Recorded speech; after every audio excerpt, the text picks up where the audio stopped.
एक निर्णायक भूमिका हिंदुस्तान ने अदा किया है। आप सभी जानते हैं 22 तारीख का वो दिन, that unfortunate day on 22 of April, जब पहलगाम में 26 लोगों का नृशंस हत्या कर दिया गया था आतंकवादियों द्वारा। वह आतंकवादी जो पाकिस्तान से आए थे, वह आतंकवादी जो पाकिस्तान द्वारा प्रशिक्षित किए गए थे, आतंकवादियों द्वारा प्रशिक्षित किए गए थे। उनमें 25 भारतीय थे और एक नेपाली नागरिक था। प्रधानमंत्री श्री नरेंद्र मोदी उस समय विदेश दौरे में थे, सऊदी अरब में थे। प्रधानमंत्री नरेंद्र मोदी तुरंत भारत लौट के आते हैं और उन्होंने जनता की बात को सुना। जनता ने उस समय एक मांग रखी कि आतंकवाद के ऊपर हमला हो, हमें बदला लेना है पहलगाम के इस आतंकवादी हमले का। प्रधानमंत्री ने बिहार की भूमि से ऐलान किया और यह वादा किया कि मैं वादा करता हूं कि जो आपकी इच्छा है कि आतंकवाद के खिलाफ हमला होगा, हम पहलगाम के इस आतंकवादी हमले का बदला लेंगे।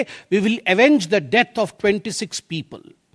प्रधानमंत्री ने कहा यह जो बदला होगा यह आतंकवादियों के कल्पना से बाहर का बदला होगा, और जो बदला हुआ वो आतंकवादियों के कल्पना के बाहर का बदला था। प्रधानमंत्री जी ने कहा कि हम घुस के मारेंगे और मिट्टी में मिलाएंगे आतंकवादी के ठिकानों को, और आतंकवादियों के ठिकानों को प्रधानमंत्री नरेंद्र मोदी जी के निर्णय ने और हमारे सेना के अदम्य साहस ने मिट्टी में मिलाने का काम किया। यह वादा प्रधानमंत्री नरेंद्र मोदी जी का था। 22 तारीख से 7 मई तक लगभग ये 14 दिन आप सभी ने देखा पूरे भारतवर्ष में एक प्रकार से एक माहौल टेंशन का था, प्रेशर का था कि तुरंत निर्णय किया जाए, तुरंत एक्शन में आया जाए। बहुत सूझबूझ के साथ, सोच समझ करके, स्ट्रैटेजी के साथ। पाकिस्तान भी जानता था कि हमला होगा, एयर स्ट्राइक पहले हो चुका था, किस प्रकार सर्जिकल स्ट्राइक पहले हो चुकी थी। पाकिस्तान पूरी तरह जानता था कि इस बार भी छोड़ा नहीं जाएगा, मगर उसके बावजूद पाकिस्तान इतना दिमाग लगाने के पश्चात वह डेट नहीं जान पाया जिस दिन यह हमला होना था। 22 तारीख से 7 तारीख के बीच में कुछ नॉन मिलिट्री एक्शंस जिन्होंने पाकिस्तान को कमजोर किया, वह प्रधानमंत्री नरेंद्र मोदी जी ने और भारत की सरकार ने लिया। ये जो ऑपरेशन सिंदूर है, इसका एक मिलिट्री पोर्शन है तो एक नॉन मिलिट्री पोर्शन भी है। और नॉन मिलिट्री पोर्शन में सबसे बड़ी बात इंडस वाटर ट्रीटी, जो सिंधु नदी समझौता 1960 का था, उसे स्थगित किया गया, अबेयंस में रखा गया। आप सभी जानते हैं लगभग 90% पाकिस्तान जो है इसी पानी पर निर्भर करता है। लगभग 80% उनका जो कृषि है इस पानी पर निर्भर करता है। इस पानी को यदि रोक दिया जाए तो पाकिस्तान की 1/4 जीडीपी गिर जाती है। इस पाकिस्तान को अगर इस पानी से वंचित रखा जाए तो पाकिस्तान के हालात वैसे होंगे कि उनकी जीडीपी लुढ़केगी, कृषि लुढ़केगा। केवल कृषि और जीडीपी नहीं, उनके पावर कट्स होंगे और इस प्रकार का माहौल पाकिस्तान में पैदा होगा कि पाकिस्तान एक फ्रजाइल स्टेट के रूप में, अभी भी फ्रजाइल है, और फ्रजाइल स्टेट के रूप में वो सामने आएगा। झेलम और चनाब अब संपूर्ण रूप से भारत सरकार के अधिकार में है, अधिकार क्षेत्र में है। और जिस प्रकार से यहां हम बांध बनाने की और रिवर को आगे बढ़ाने की बात कर रहे हैं, नए रिजर्वॉयर, इरिगेशन और हाइड्रो पावर से जम्मू कश्मीर, लद्दाख, पंजाब एवं हरियाणा, इन राज्यों को बहुत फायदा मिलने वाला है। यह कहा गया कि पानी और खून एक साथ नहीं बहेगा। मित्रों, जरा सोच के देखिए, 50 वर्षों तक जो संभव नहीं हुआ था, किसी भी युद्ध में यह संभव नहीं हुआ था कि इंडस वाटर ट्रीटी को रोक दिया जाए। जो संभव नहीं हुआ था वह असंभव काम संभव हुआ इस बार। अटारी वाघा बॉर्डर को भी रोक दिया गया। दोनों देशों के बीच में कोई ट्रेड नहीं होगा और इसका खामियाजा कोई भुगतेगा तो वो पाकिस्तान की इकोनॉमी भुगतेगी। इसके साथ ही जिन लोगों के पास पाकिस्तान का वीजा था और वो हिंदुस्तान में, पाकिस्तान के नागरिक जो हिंदुस्तान के वीजा के साथ भारतवर्ष में रह रहे थे, उन सब को बाहर निकाला गया। पाकिस्तान का कोई भी आर्टिस्ट, कोई भी परफॉर्मेंस वो भारतवर्ष में नहीं हो सकता है। इस प्रकार के कड़े प्रतिबंध पाकिस्तान के ऊपर लगाए गए। माननीय प्रधानमंत्री श्री नरेंद्र मोदी जी ने लगभग 20 देशों के राष्ट्राध्यक्षों से सीधी बातचीत की। How to isolate Pakistan, how to fight against terrorism. और सबसे बड़ी बात है, तमाम देशों ने भारत का समर्थन किया। सऊदी अरब, यूएई, यूएस, आप सोचिए इस्लामिक वर्ल्ड के बड़े देश हैं सऊदी अरब और यूएई, इन्होंने भारतवर्ष का पूर्णतः समर्थन किया। जिस समय पहलगाम का हमला हुआ था, माननीय प्रधानमंत्री सऊदी अरब में थे। सऊदी अरब के अपने दौरे को जब वो छोड़ के आए, तब उनको वहां एश्योरेंस दिया गया कि आप जाइए, हम आपके साथ खड़े हैं, वी सपोर्ट यू, हम टेरर के खिलाफ आपके साथ कंधे से कंधा मिला के लड़ेंगे। Pakistan was isolated. ये जो नॉन मिलिट्री एक्शन लिया गया, आज मैं कहना चाहता हूं कि 50 वर्षों से भी अधिक समय तक जो टूल्स कभी इस्तेमाल नहीं किए गए थे, जिस क्षेत्र में भारतवर्ष कभी नहीं गया था, वह टूल्स इस्तेमाल किए गए। और अपने आप में भारत के लिए यह बहुत बड़ी बात है। बहुत बड़ी बात है कि इंडस वाटर ट्रीटी को रोका गया, 20 से अधिक देशों का समर्थन, आतंकवाद के खिलाफ एक निर्णायक हमले की तैयारी। और 6 और 7 मई 2025 उस रात निर्णायक हमला होता है आतंकवाद के ऊपर। सभी जानते हैं कि 9 आतंकवादी ठिकाने जो पीओजेके में थे और पाकिस्तान में थे, उन्हें ध्वस्त किया गया। यह ऑपरेशन सिंदूर एक बहुत बड़ा दायरा तय करता है। इसने पूरे विश्व को दिखाया कि भारतवर्ष क्या कर सकता है। ऑपरेशन सिंदूर ने दिखाया कि केवल एलओसी नहीं, इंटरनेशनल बॉर्डर के पार जाके भी भारत पाकिस्तान के अंदर किसी भी टारगेट को प्रिसाइसली उस पर हमला कर सकता है और आतंकवाद के खौफ को समाप्त कर सकता है। इस पूरे ऑपरेशन का लक्ष्य क्या था, इसे समझने की आवश्यकता है। लक्ष्य क्या था? क्या हमने लक्ष्य की पूर्ति की? What was the aim of Operation Sindoor? Did we achieve what we aimed for? क्या लक्ष्य था? नंबर 1 लक्ष्य था आतंकवादी ठिकाने जो दूर दराज इलाके में है पाकिस्तान में, जहां आज तक कोई नहीं पहुंच पाया, जहां आज तक पाकिस्तान के आतंकवादियों को लगता था कि वो सुरक्षित हैं, वहां तक पहुंचना यह लक्ष्य था। दूसरा लक्ष्य था आतंकवादियों को ढेर करना, मार देना। तीसरा लक्ष्य था इन टारगेटों को जमींदोज करना, उन्हें मिट्टी से मिला देना। चौथा लक्ष्य था इस पूरे काम को करते हुए कोई भी सिविलियन, उसके ऊपर किसी प्रकार से कोई इंजुरी नहीं होना।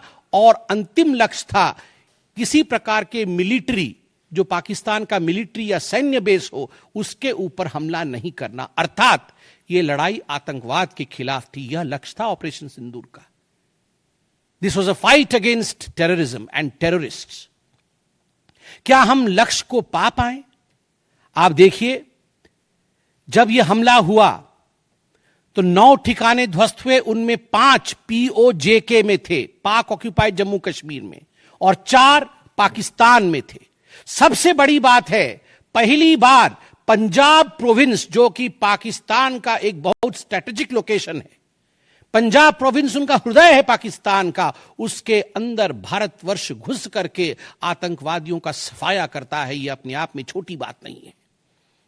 This is a big achievement as far as Operation Sindoor is concerned. Lashkar-e-Taiba, Jaish-e-Mohammed, Hizbul Mujahideen, इनके ठिकाने ध्वस्त होते हैं। और मैं यहां वो नाम पढ़ना चाहूंगा। ये जो 9 नाम है, 9 आतंकवादी ठिकाने, मैं आज देश से अपील करना चाहूंगा, तमाम भारतीयों से अपील करना चाहूंगा कि ये नाम हमें स्मरण करना है। आने वाले 100 वर्षों तक हमें इन नामों को याद दिलाते रहना है, दोहराना है। जब भी आतंकवाद सर उठाए तो हमें ये चित्र दिखाने हैं कि तुम्हारा क्या हश्र किया था ऑपरेशन सिंदूर ने, भारत की सेना ने, भारत की राजनीतिक इच्छा शक्ति ने और भारतीयों ने। इसलिए मैं नाम पढ़ना चाहूंगा। सवाई नाला कैंप मुजफ्फराबाद, जो पीओजेके में है, 30 किलोमीटर दूर है एलओसी से, उसे ठिकाना लगाया गया लश्कर ए तोयबा का ट्रेनिंग सेंटर था।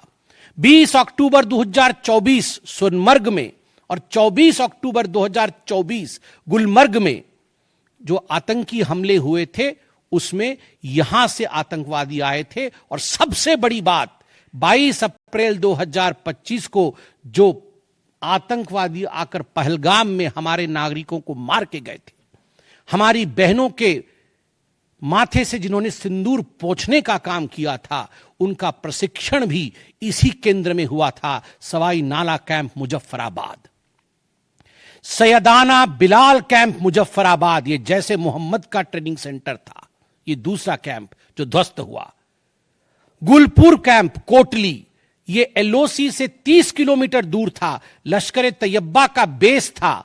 और 20 अप्रैल 2023 को पुंछ में, 9 जून 2024 को जो तीर्थ यात्री को बस में हमला करके मारने का काम किया था आतंकवादी, यहां गुलपुर कैंप से आए थे जो कोटली में है, उसे ध्वस्त किया गया। बरनाला कैंप बिरगढ़, बरनाला कैंप जो 9 किलोमीटर दूर है एलओसी से, उसे समाप्त किया गया। अब्बास कैंप कोटली जो 13 किलोमीटर दूर है एलओसी से, लश्कर ए तैयबा का फिदाइन सेंटर है और 15 आतंकवादियों को एक साथ ट्रेन कर सकता है, उसे ध्वस्त करके गिराया गया। सरजाल कैंप सियालकोट अंतर्राष्ट्रीय सीमा से 6 किलोमीटर दूरी पर है, इंटरनेशनल बॉर्डर से, सांभा कठुआ के सामने है। और मार्च 2025 में जम्मू और कश्मीर पुलिस के 4 जवान शहीद हुए थे, उनको मारने का काम इन्हीं आतंकवादियों ने किया था जो सरजाल कैंप से आए थे सियालकोट के। उस कैंप को ध्वस्त कर दिया गया। महमूना जाया कैंप सियालकोट, जो कि 12 से 18 किलोमीटर इंटरनेशनल बॉर्डर से दूर है, मैं एलओसी की बात नहीं कर रहा हूं, इंटरनेशनल बॉर्डर से, और हिजबुल मुजाहिदीन का अड्डा है, बहुत बड़ा कैंप है। कठुआ और जम्मू क्षेत्र में जो भी आतंकवादी गतिविधि होती है, सियालकोट के इस मजनूमा जाया कैंप से आतंकवादी भेजे जाते हैं। भारतवर्ष ने उसे ध्वस्त किया। मरकज तैयबा मुरीद के, जो कि अंतर्राष्ट्रीय सीमा से 18 से 25 किलोमीटर दूर है, 2008 के मुंबई का जो हमला हुआ था, 26/11 के नाम से जिसे हम जानते हैं, उसमें जो आतंकवादी आए थे अजमल कसाब और डेविड हेडली, उनकी ट्रेनिंग मरकज तैयबा मुरीद के में हुआ था। और आज मैं फक्र के साथ कह सकता हूं, गर्व के साथ कह सकता हूं कि भारत की सेना ने, भारत की राजनीतिक इच्छा शक्ति ने और भारतीयों ने मरकज तैयबा मुरीद के को ध्वस्त किया है, समाप्त किया है। मरकज सुभान अल्लाह बहावलपुर इंटरनेशनल बॉर्डर से 100 किलोमीटर की दूरी पे है।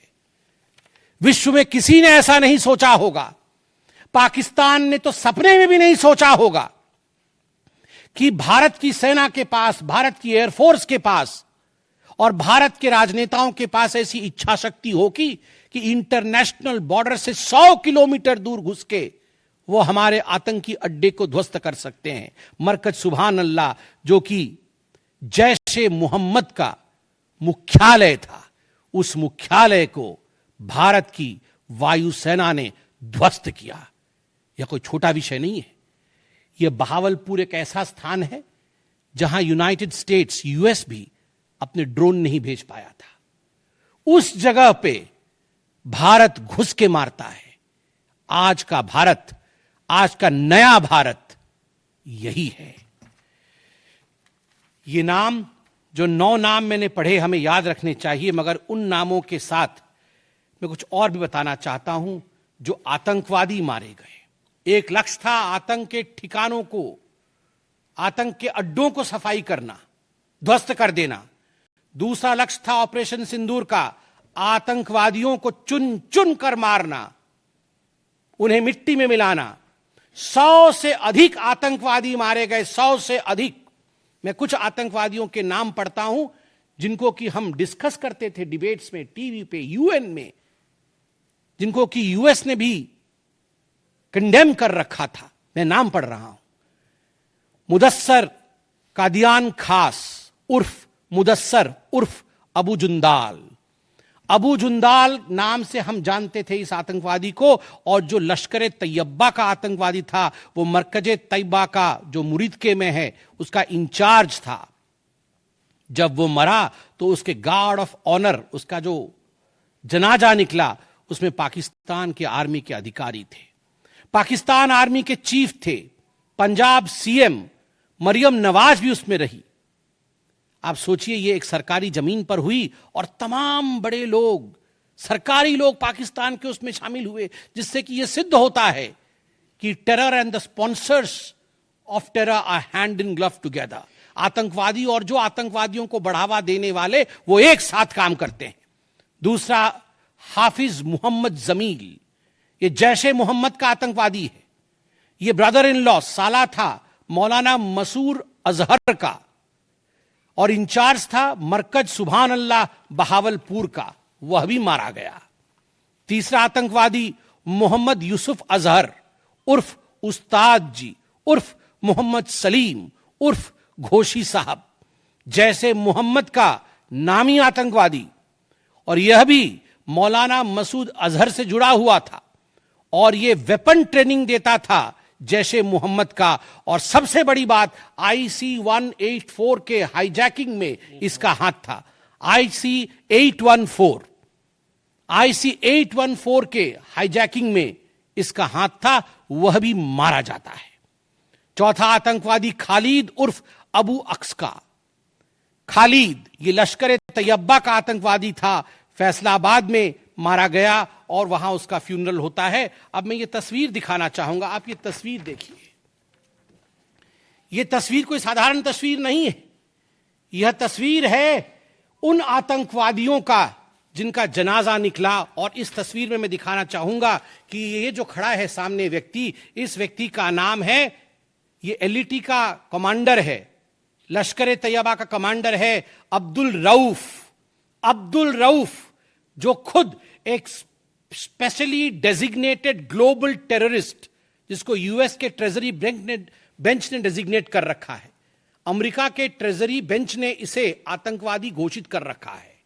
वह सामने खड़ा है जनाजे में, और उसके पीछे जो खड़े हैं, मैं एक एक करके नाम पढ़ता हूं। लेफ्टिनेंट जनरल फैयाज हुसैन शाह, जो कि लेफ्टिनेंट जनरल है पाकिस्तान आर्मी के। मेजर जनरल राव इमरान सरताज, जो कि मेजर जनरल है पाकिस्तान आर्मी के। ब्रिगेडियर मोहम्मद फुरकान शब्बीर, पाकिस्तान आर्मी के। डॉक्टर उस्मान अनवर, IGP पंजाब, और Malik Sohaib Ahmed Barth, member of provincial assembly of Punjab. ये बड़े बड़े लोग, तथाकथित सरकार के बड़े बड़े लोग, पाकिस्तान के आतंकवादियों के जनाजा में शामिल होने आए हैं, और जनाजे को लीड कर रहा है एक आतंकवादी, डेजिग्नेटेड आतंकवादी। और आप देखिए, ये बिफोर और आफ्टर, ये जितने भी मैंने आपको अभी आतंकवादी ठिकानों का नाम बताया, किस प्रकार उनकी परिस्थिति थी और क्या उनकी परिस्थिति हुई, यह इस तस्वीर से हम देख सकते हैं। तो उद्देश्य मैं बता रहा था, ऑपरेशन सिंदूर का उद्देश्य बहुत स्पष्ट था। उसका उद्देश्य था आतंकवाद के ठिकाने को ध्वस्त करना, आतंकवादियों को मारना और आतंकवाद के खिलाफ एक संदेश भेजना, और उसमें हम सफल हुए। पहली बार एक बात पूरे विश्व ने देखा कि पाकिस्तान का हर इंच भारत के पहुंच के अंदर है।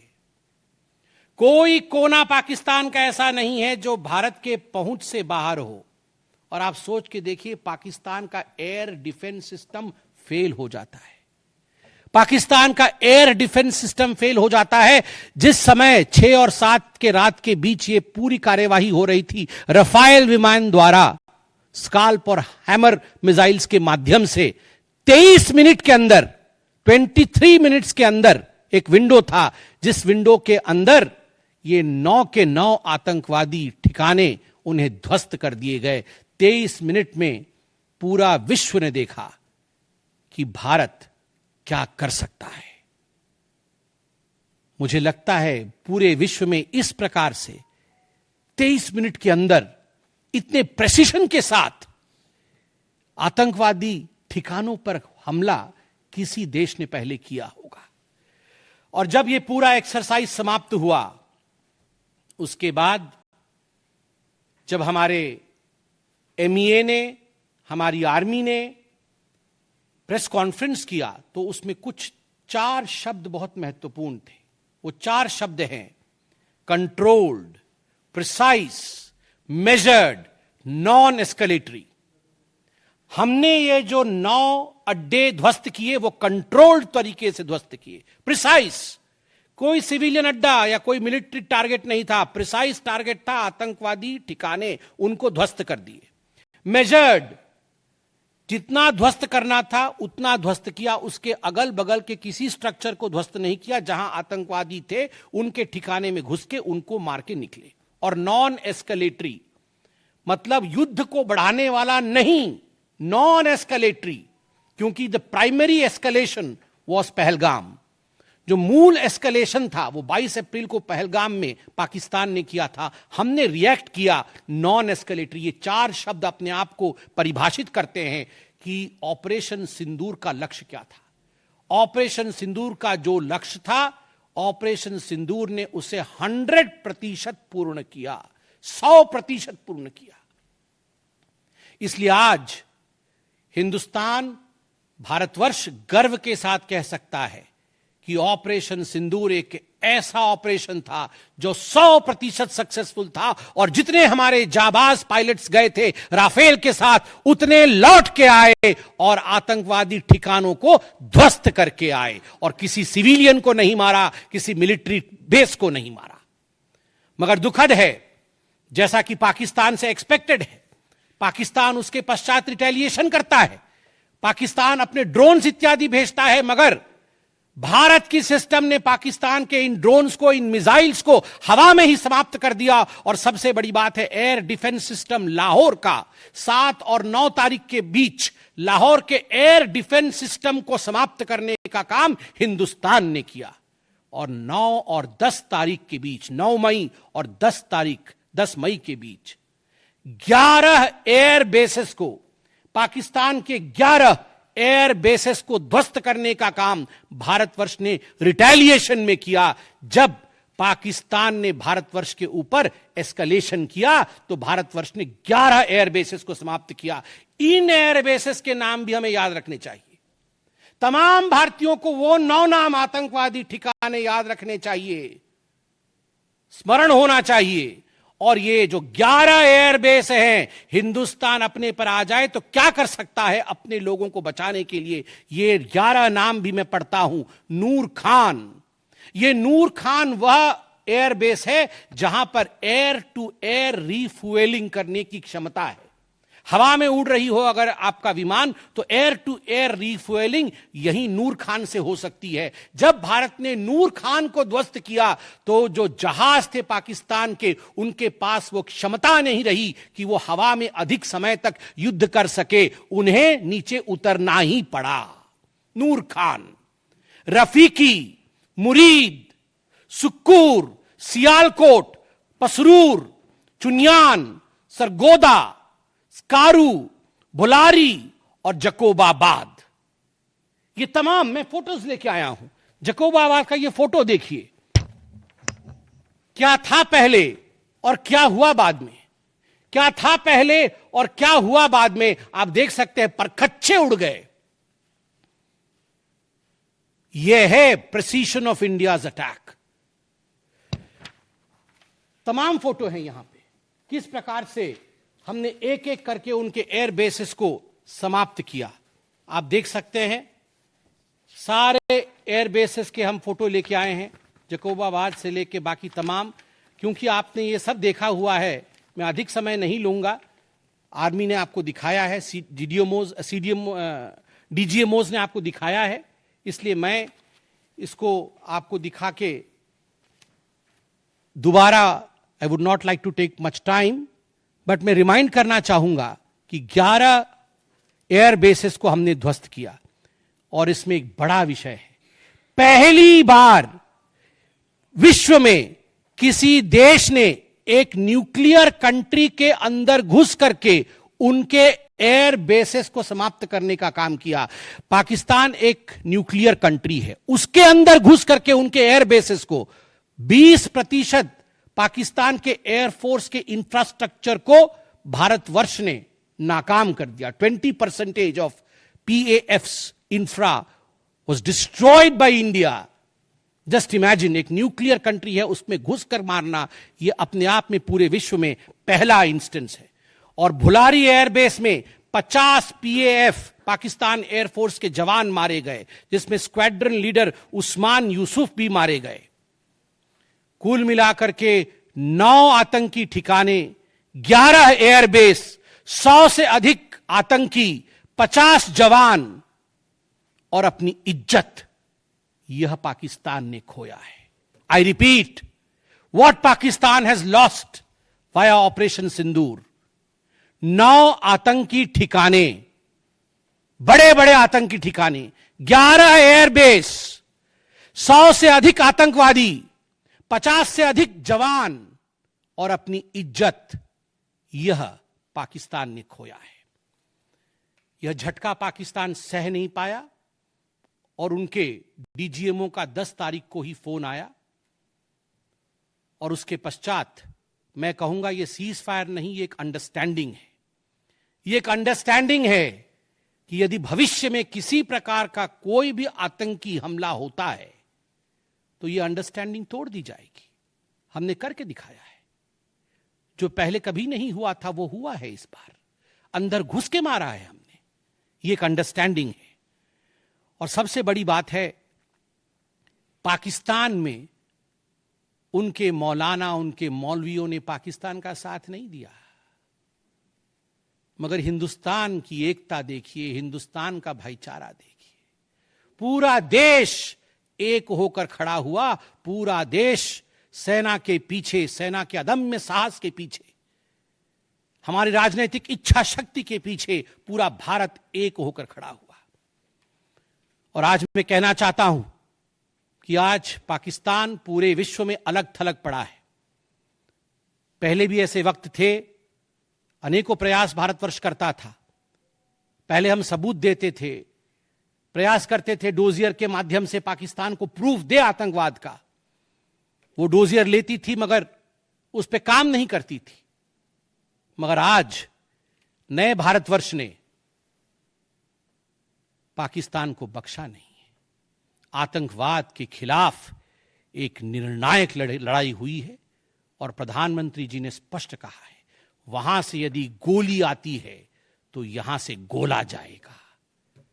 इसी के साथ मैं अपने वक्तव्य को समाप्त करता हूं। कोई प्रश्न हो तो अवश्य पूछें। कमलेश जी।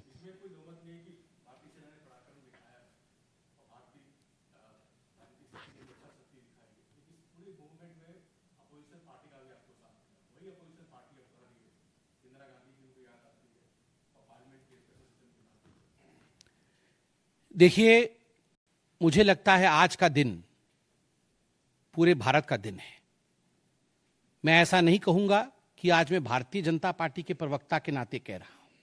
मैंने शुरू में ही कहा था, आज मैं भारतवर्ष के एक साधारण नागरिक के रूप में जो अदम्य साहस हमारे सेना ने दिखाया है उसका विवरण किया। पाकिस्तान ने क्या खोया है